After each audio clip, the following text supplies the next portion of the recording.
Assalamualaikum warahmatullahi wabarakatuh. Perkenalkan, nama saya Syifa Fazriah Awalia dari kelas B, Pendidikan Jasmani Universitas Siliwangi. Di video ini saya akan mempresentasikan materi tentang menganalisis proses dan kondisi belajar untuk memenuhi salah satu tugas mata kuliah teori belajar dan mengajar motorik. Belajar adalah perubahan yang relatif permanen dalam perilaku atau potensi perilaku sebagai hasil dari pengalaman atau praktek yang diperkuat. Belajar merupakan hasil dari interaksi antara stimulus dan respon. Seseorang dianggap telah belajar sesuatu jika dia dapat menunjukkan perubahan perilaku. Menurut teori ini, dalam belajar yang penting adalah bahwa untuk input dan output dari stimulus dalam bentuk tangkapan. Pembelajaran sebagai suatu proses kegiatan terdiri atas 3 fase atau tahapan, yaitu fase-fase proses pembelajaran yang dimaksud yaitu tahap perencanaan, tahap pelaksanaan, dan tahap evaluasi. Menurut Hilgard dan Bowner pada 1987, belajar sebagai suatu proses yang mana suatu kegiatan berasal atau berubah lewat reaksi dari suatu situasi yang dihadapi dengan karakteristik dari perubahan aktivitas tersebut dapat dijelaskan dengan dasar kecenderungan reaksi asli. Pematangan atau perubahan sementara dari organisme. Belajar gerak merupakan sebagian dari belajar gerak secara umum. Sebagian belajar gerak memiliki tujuan tertentu. Tujuannya adalah untuk menguasai berbagai keterampilan gerak dan mengembangkannya agar keterampilan gerak yang dikuasai bisa dilakukan untuk menyelesaikan tugas-tugas gerak untuk mencapai sasaran tertentu. Di dalam menguasai keterampilan gerak diperlukan suatu proses belajar, yaitu belajar gerak.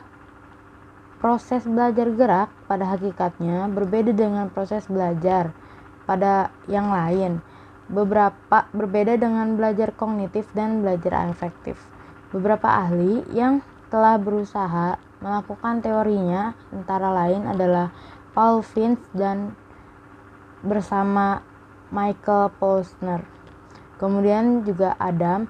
Teori yang dikemukakan Vince dan Posner maupun yang dikemukakan oleh Adam bisa dijelaskan dalam fenomena belajar gerak. Dengan pembahasan mereka yang agak berbeda justru bisa digunakan semuanya dan saling melengkapi satu sama lain. Vince dan Posner di dalamnya menjelaskan tahapan atau fase belajar gerak menekankan pada tingkat penguasaan pelajar, sedangkan Adam lebih menekankan pada bentuk perilaku pelajar. Walaupun demikian, dasar pemikiran mereka yaitu sama. Teori yang mereka kemukakan yaitu dalam Vince, gerak keterampilan terbagi dalam 3 fase belajar yaitu fase kognitif, fase asosiatif, dan fase otonom. Fase kognitif merupakan fase awal dalam belajar gerak keterampilan. Fase awal ini disebut fase kognitif karena perkembangan yang menonjol daripada diri pelajar adalah pelajar menjadi tahu tentang gerakan yang dipelajari, sedangkan penguasaan geraknya sendiri masih belum baik karena masih dalam taraf mencoba gerakan. Kemudian yang kedua fase asosiatif. Fase asosiatif tersebut disebut juga fase menengah. Fase ini ditandai dengan tingkat penguasaan gerakan di mana pelajar sudah mampu melakukan gerakan-gerakan dalam bentuk rangkaian yang tidak tersendat-sendat pelaksanaannya. Dengan tetap mempraktekkan berulang-ulang, pelaksanaan gerakan semakin efisien, lancar sesuai dengan keinginan, dan kesalahan gerakan semakin berkurang. Kemudian yang ketiga yaitu fase otonom. Fase otonom bisa dikatakan sebagai fase akhir dalam belajar gerak. Fase ini ditandai dengan tingkat penguasaan gerakan di mana pelajar mampu melakukan keterampilan secara sistematis. Fase ini dikatakan sebagai fase otonom karena pelajar mampu melakukan gerakan keterampilan tanpa terpengaruh, walaupun pada saat melakukan gerakan itu pelajar harus memperhatikan hal-hal lain selain gerakan yang dilakukan. Kemudian ada pula fase belajar menurut Adam. Di dalamnya membahas tentang fase belajar gerak. Keterampilan Adam melihatnya dari perilaku yang terjadi pada diri pelajar. Adam berpendapat bahwa proses belajar gerak keterampilan jadi dalam dua fase. Yang pertama itu fase gerak verbal dan fase gerak. Fase gerak verbal adalah fase belajar gerak di mana gerakan yang dipelajari masih berada pada pikiran pelajar. Sedangkan fase gerak merupakan kelanjutan dari fase gerak verbal.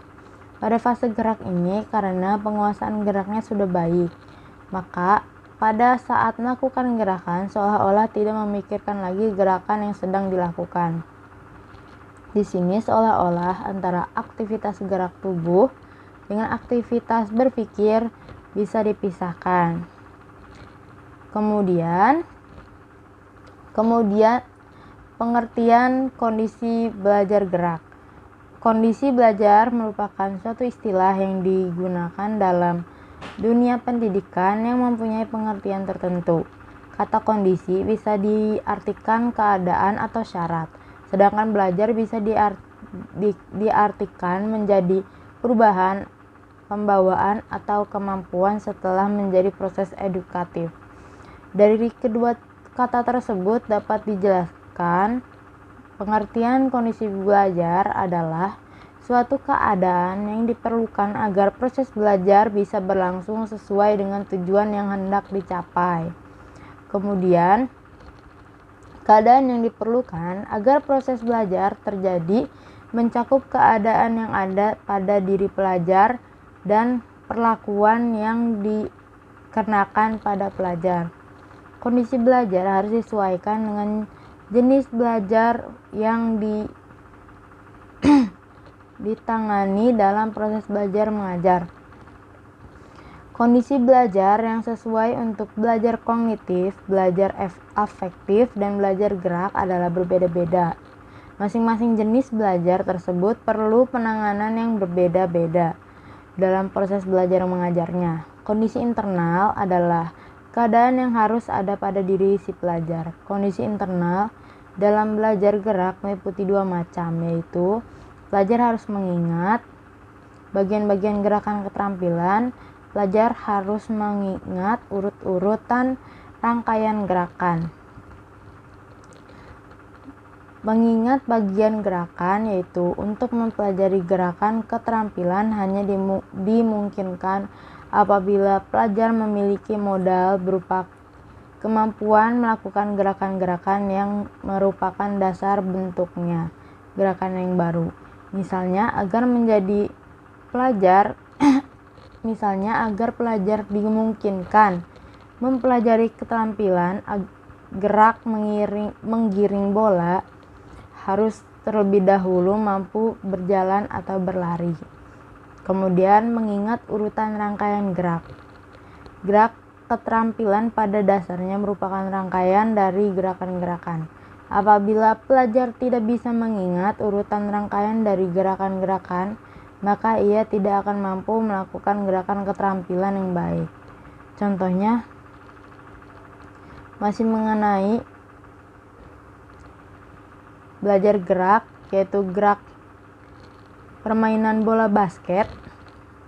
Apabila si pelajar masih tersendat-sendat dalam melakukan gerakan saat berlari dan ada bola ke arah kirinya, maka si pelajar akan kesulitan dan bola yang dipasing oleh temannya tidak akan tertangkap. Sekian presentasi yang dapat saya sampaikan. Kurang lebihnya dimohon maafkan. Wabillahi taufiq wal hidayah. Wassalamualaikum warahmatullahi wabarakatuh.